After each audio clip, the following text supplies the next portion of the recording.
My name is George. I am a security guard, and I have been working on the night shift Eden Colony for the past 5 years. I am a quiet and reserved person, but I am also very observant and vigilant. I take my job very seriously, and I am committed to protecting the safety and security of the residents of this colony. My job as a security guard is to protect the residents of this colony from harm. This includes patrolling the grounds, monitoring security cameras, and responding to alarms. I also have to be on the lookout for suspicious activity and report anything I see to the police. I work from 10 p.m. to 6 a.m., 7 nights a week. The biggest challenge of my job is staying alert and focused for 8 hours straight. It can be difficult to stay awake, especially when the weather is cold or rainy. I also have to be prepared to deal with a variety of situations, from rowdy teenagers to drunk residents. But there's one incident that stands out above all others. It's an incident that I'll never forget, and it's an incident that still haunts me to this day. I was patrolling the colony as usual, and everything seemed calm. It was a particularly foggy night, and visibility was limited to just a few feet.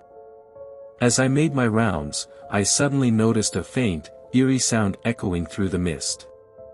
It was like a child's laughter, but there was something off about it.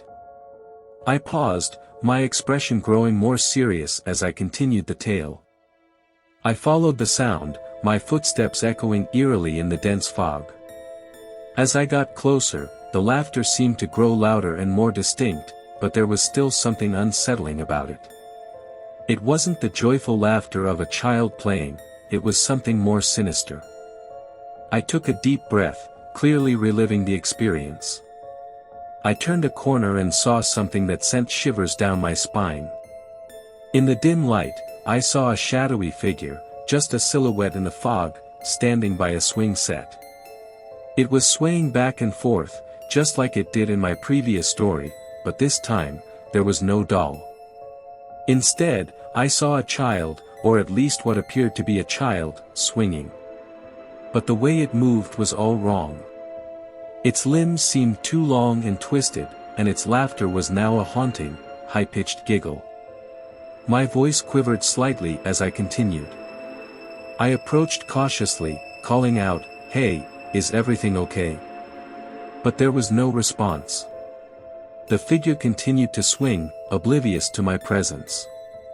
As I got closer, I realized that the child's face was hidden in the shadows, and I couldn't make out any features. It was as if the fog itself had taken on this eerie form. I paused again, letting the tension of the moment hang in the air. I couldn't explain what I was seeing. It was as though I had stumbled upon something otherworldly. Fear gripped me, and I fumbled for my radio to call for backup. But as I looked away for just a moment, the swinging figure vanished, as if it had never been there at all. The swing set stilled, and the fog seemed to close in around me, thicker and more oppressive than before. I took a moment to compose myself before resuming my patrol. Every step I took felt heavier as I continued through the thick fog.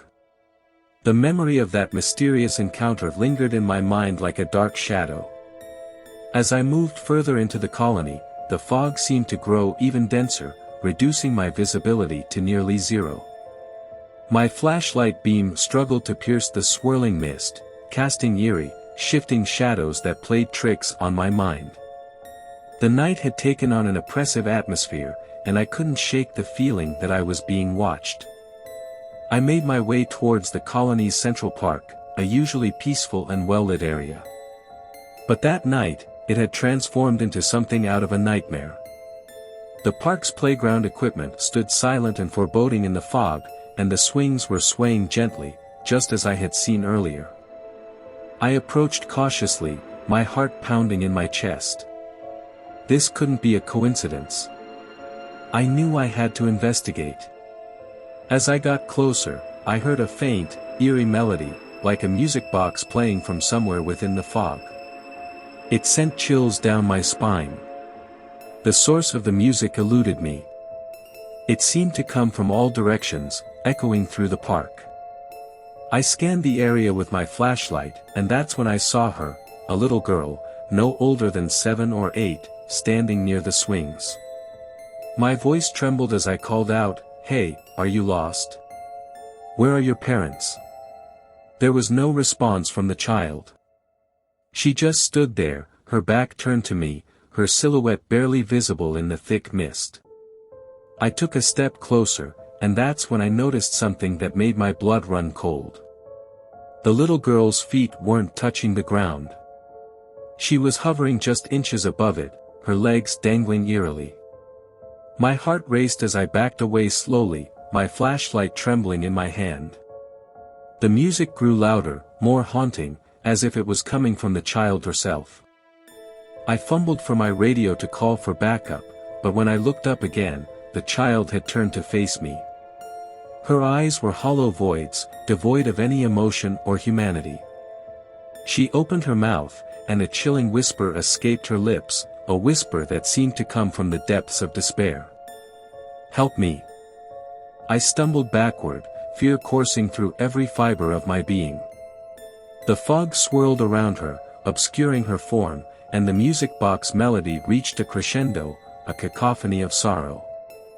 In that moment, I knew I had to get out of there.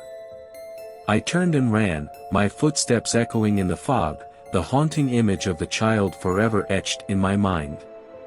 As I left the park behind, the fog slowly lifted, and the normalcy of the colony returned.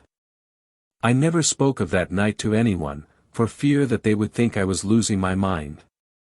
But the memory of that encounter has stayed with me, a chilling reminder that the night shift can bring the most inexplicable and otherworldly experiences, ones that still haunt my dreams to this day.